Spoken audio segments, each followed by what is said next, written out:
my hand around it, and then I go into a half Nelson, which I chicken wing the back and tuck the head in, and then. Hi Blurdy, hello and welcome to Clip-In Clients. This is Feets, aka the Blurden. Feets is about 9 years old. She's a female, just mud of a farm cat. Incredibly vocal. You'll notice with Feets is I'm basically holding her up the entire time. And the reason for that is because she's so skinny, she has a lot of skin and she's really loose in her skin. In order to shave a cat, you want to keep the skin a little bit taut. So with her, I end up standing up. I know, Blurred, we're going to clip your clients today. Few things I talked about earlier also is 3 things is make sure you have a really good set of clippers and invest in this. If you're going to do the DIY for cat shaving, invest in the money. And so I bought these about 10 years ago. It's an Andis, it's a ceramic edge. The edge on this lasts me about a year or so. And on average in the summertime, I shave them about once a month.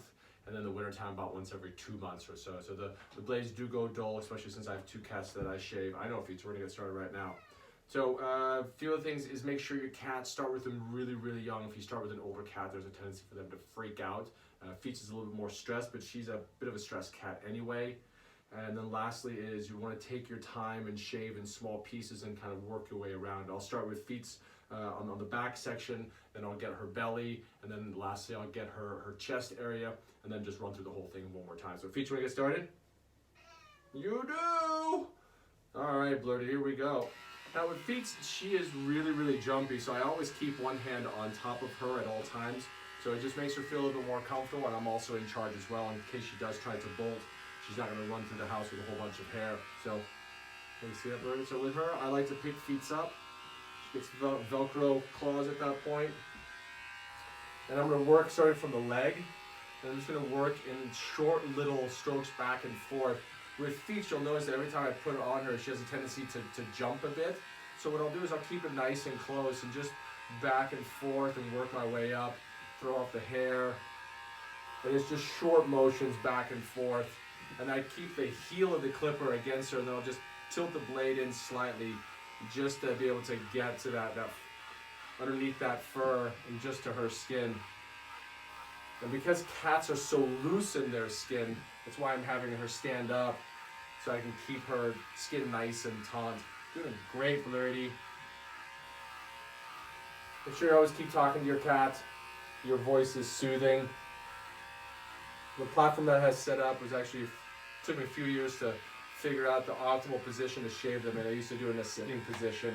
If your cat has a tendency to pull one leg up, you can't get the skin tight there, so shift them over and get the weight to be distributed onto their leg, and then you get that nice taunt. Come on, Blurdy. Good job.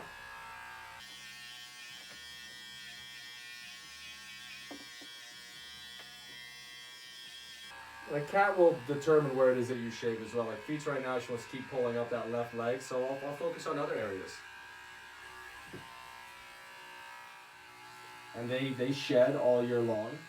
So while they still shed, the hair that they shed now is really, really fine and really small, and it does not build up. And cats have a tendency to sleep in the same place time and time again. So usually the gauge for it is how much hair is on the comforter that she likes to sleep on. And that'll determine when I shave her. Nice and easy. I take 2 fingers, keep it nice and flat, and I just brace her up a little bit. Hi, Blurdy. And get as much of that chest as possible. We're going to come back to the chest in just a moment. It's a very specific kind of a roll that you want to practice with your cat. Good job, nerds. All right, so the back of it looks pretty good. A few more extra passes.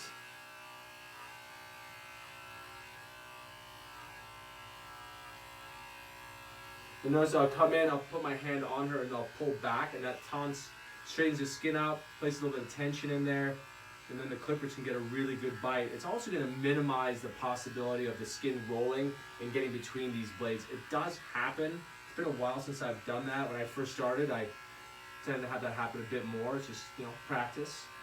Been shaving cats for about 10 years now, and pussy cats, and you get better at it, obviously. But the biggest thing is to keep that skin taut. Now you notice that I'm pulling forward on this hind quarter, It also allows the skin to roll up and expose a little bit more fur. Yep, this is where feet's getting really vocal when I get to her hindquarters. She doesn't like it, per se. Good job, Lurdy. Yeah, feet. I do have guards in the kit. I never use the guards. They just don't work well for me. I have a tendency to fall off. So I just go with the straight bare clipper. So from here, we're gonna bring Blurden up, have her in a standing position. I keep her a bit closer to me as well. Yeah, feet. Let's keep it on the outside, shall we, feet? Good job. And it's short little up motion, upward lifting motion. Skin will lift it as well. I've noticed that when I try to go for long strokes and long cuts, they have a greater tendency to build skin up in between it. So having a shorter stroke in here, we're working on that pocket a little bit there, Birdie. So the next part we're going to get to is we want to shave in this area here. And the way I go about doing this, I brace this leg, I kind of wrap my hand around it, and then I go into a half Nelson, which I chicken wing the back and tuck the head in. And then from there, I'm left-handed, so I'm going to roll her to my left, and she'll roll right with me. And then my forearm comes across kind of along her chin. I'm not pushing down hard. There's a nice little bit of a bridge here, and it opens up this belly section, allows me to get in there. She likes to bring her back legs in and help out. You want to be very, very gentle here. It's like somebody shaving into your armpits with a motor that's humming at a high frequency. And then if she's comfortable here, I'm going to hold her there so I can shave other parts of her as well. Just get all down to the nubbins, right, Blurdy? She's very happy with her haircut. She just let me know. Well, that's all I got for this episode of Clipping Clients. If you're going to shave your cats, remember, get yourself, spend the money on a good quality set of clippers. Start with them when they're really young. Talk to them the entire time. Keep the skin nice and taut as you're shaving. Shave in short little sweeping motions so as not to collect too much skin and have a possibility of cutting them.